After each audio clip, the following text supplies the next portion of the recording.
Hi friends, நம்ம இன்னைக்கு என்ன பார்க்க போறோம்னா என்பிசிஐஎல் வந்து ஒரு நோட்டிஃபிகேஷன் வந்திருக்கு. அந்த நோட்டிஃபிகேஷன் டீடைல்ஸ் தான் இப்போ பார்க்க போறோம். எது சம்பந்தமா அப்படின்னு பார்த்தீங்கன்னா இன்ஜினியரிங் வேகன்சி தான் கேட்டிருக்காங்க.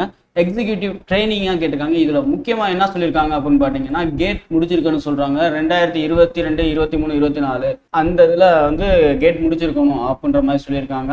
இன்னையிலேருந்து என்னைக்கு வரைக்கும் இந்த ஆன்லைன் ரிஜிஸ்ட்ரேஷன்ஸ் தான் இதில் இருக்குன்னு பார்த்தீங்கன்னா 10/4/2024 30/4/2024 வரைக்கும் இருக்குன்னு சொல்லியிருக்காங்க. இதுல கரண்ட் வேகன்சி எவ்வளவு கொடுத்துருக்காங்க அப்படின்னு பாத்தீங்கன்னா அன்ரிசர்வ் அதுல வந்து 159 வேகன்சியும், இடபிள்யூஎஸ்ல வந்து 39, எஸ்சிக்கு 60, எஸ்டிக்கு 30, ஓபிசிக்கு 108, மொத்தம் 396 வேகன்சி கொடுத்துருக்காங்க. அது மட்டும் இல்லைங்க, இந்த பிளாக் ஃபிளாக் வேகன்சி சேர்த்து மொத்தம் எவ்வளவு கொடுத்துருக்காங்க அப்படின்னு பாத்தீங்கன்னா 400 வேகன்சி கொடுத்துருக்காங்க. டோட்டல் வேகன்சி வந்து 400. இது வந்து எல்லாத்துக்குமே தனித்தனியா கேட்டகரி வைஸா பிரிச்சும் கொடுத்துருக்காங்க. எதுக்குன்னா மெடிக்கலுக்கு, கெமிக்கலுக்கு, எலக்ட்ரானிக்கல், எலக்ட்ரிக்கல், இன்ஸ்ட்ருமெண்டல், சிவில், இது எல்லாத்துக்கும் சேர்த்து தான் இங்க கொடுத்துருக்காங்க.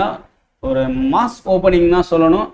டிகிரி முடிச்சவங்களுக்கு இது ஒரு மாஸ் ஓப்பனிங் தான் சொல்லணும். ஏன்னா இன்ஜினியரிங் முடிச்சு நிறைய பேர் வேலை இல்லாமல் இருப்பீங்க. கண்டிப்பாக இது வந்து உங்களுக்கு யூஸ்ஃபுல்லாக இருக்கிற ஒரு இதுதான். அடுத்து டிசபிலிட்டி பீப்புள்ஸுக்கும் தனியாக கொடுத்துருக்காங்க. அவங்க என்னென்ன கேட்டகரியில் வருவாங்க அப்படின்றதுக்கும் தனியாக கொடுத்து அதுக்கு ஒரு இது கொடுத்துருக்காங்க. என்னென்ன கேட்டகரியில் பண்ணணும், என்னதை நோட் பண்ணணுன்ற சொல்லியிருக்காங்க.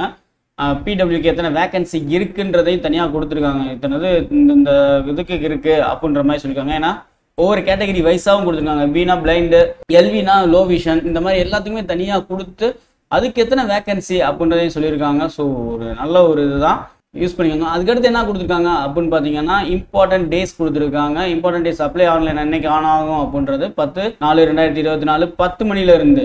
அதுக்கடுத்து என்ன கொடுத்துருக்காங்கன்னா லாஸ்ட் டேட் ஃபார் சப்மிஷன் அதுக்கு வந்து 30/4, அதாவது 30 ஏப்ரல், இந்த மாதத்தோட லாஸ்ட்ல முடியுது. என்ன எப்போ முடியும் அப்படின்னு பார்த்தீங்கன்னா மத்தியானம் 4 மணிக்கு 4 PM முடியும். ரயில்வே டைமில் கொடுத்துருக்காங்க. அதனால தான் சொல்கிறேன், பார்த்துக்கோங்க. பேமெண்ட், அந்த பேமெண்ட்டும் அப்ளிகேஷன் ஃபீ வந்து 500, அதுவும் 10ஆம் தேதிக்குள்ளே கட்டியிருக்கணும்னு சொல்லியிருக்காங்க. ஸோ அடுத்து என்ன அப்படின்னு பார்த்தீங்கன்னா எலிஜிபிலிட்டி கிரைட்டீரியா ஒவ்வொருத்துக்கும், அதாவது BE, BTech, BSc, okay 5 years integrate வந்துருக்கும். அதுக்கு எம்டெக்கு அதில் வந்து மொத்தம் 60 மார்க்குக்கு இருக்கணும் அப்படின்றத சொல்லியிருக்காங்க. ஸோ நல்ல ஒரு தான். அதுக்கப்புறம் என்னன்னு கேட்டுக்காங்க, நான் முதல்ல சொன்ன மாதிரி கேட்டு அது எழுதியிருக்கணும்னு சொல்லியிருக்காங்க. 2022, 2023 இல்லை 2024 அப்படின்றதையும் சொல்லியிருக்காங்க. இன்னும் டீட்டெயிலாக எல்லா விஷயத்தையும் தனித்தனியாக கொடுத்துருக்காங்க. ஸோ என்னென்ன கோர்சஸ், எந்தெந்த குவாலிஃபிகேஷன்ஸ் இருக்குன்றத ஒவ்வொருத்துக்கும் மெக்கானிக்கல்லையே தனியாக இருக்கிறதும் இருக்குது. கெமிக்கலில் கெமிக்கல், எலக்ட்ரிக்கல்ஸில் எலக்ட்ரிக்கல்ஸ் அண்ட் எலக்ட்ரானிக்ஸ் அந்த மாதிரி சேர்த்து தான் சொல்லி இது பண்ணுறதுக்கும் கொடுத்துருக்காங்க. அதுக்கடுத்து ஏஜ் லிமிட் கொடுத்துருக்காங்க. ஏஜ் லிமிட்டில் ஜென்ரலுக்கு வந்து 26, ஓபிசிக்கு 29, எஸ்சிக்கு 31, ஆஸ் பர் டேட் எதுக்கப்புறம் பிறந்திருக்கணும் 98, 95, 93 இந்த மாதிரி தனியாக பிரிச்சிருக்காங்க. பிடபிள்யூடிபி அதில் வந்து 88, 85 கொடுத்துருக்காங்க. நல்ல ஏஜ் ரிலேஷன்ஸ் ஃபுல்லாக தெளிவாக கிளியராகவே கொடுத்துருக்காங்க. ஒவ்வொருத்தரும் நல்லா பார்த்துக்கோங்க. அதே மாதிரி என்னென்ன நடக்கும், ட்ரைனிங் செஷன் எப்படி இருக்கும், ட்ரைனிங் செக்டர் பார்த்தீங்கன்னா ஒரு டீட்டெயில்ஸு, பிளேஸ்மெண்ட் என்ன பிளேஸ்மெண்ட்டு எல்லாமே தனியாக கொடுத்துருக்காங்க. சைஃபன் கொடுத்துருக்காங்க. மந்த்லி சைஃபன் எவ்வளோ அப்படின்னு பார்த்தீங்கன்னா 55,000. ஒன் டைம் புக் அலவன்ஸ் வந்து 18,000 கொடுத்துருக்காங்க. இதில் எல்லாத்தையுமே டீட்டெயில்டாகவே கொடுத்துருக்காங்க. இது சயின்டிஃபிக் ஆஃபீஸருக்கு 10th லெவலில் தான் பேமெண்ட் இருக்கும். ஸோ 56,100 அப்படின்றது கொடுத்துருக்காங்க. டியர்னஸ் அலவன்ஸ் வந்து 50% பே ஆன் மேட்ரிக்ஸ் அப்படின்ற மாதிரி சொல்லியிருக்காங்க. ஒவ்வொரு விஷயத்துக்கும் தனித்தனியாக டிரான்ஸ்போர்ட் அலவன்ஸ் கொடுத்துருக்காங்க, ஹோம் ரெண்ட் அலவன்ஸ் கொடுத்துருக்காங்க, சைட் லொக்கேஷன் அலவன்ஸ் கொடுத்துருக்காங்க, தனித்தனியாக ப்ரொஃபஷனல் அப்டேட் அலவன்ஸ் ஆனுவலாக கொடுக்குறாங்க. அந்த இது எல்லாமே இருக்கும்.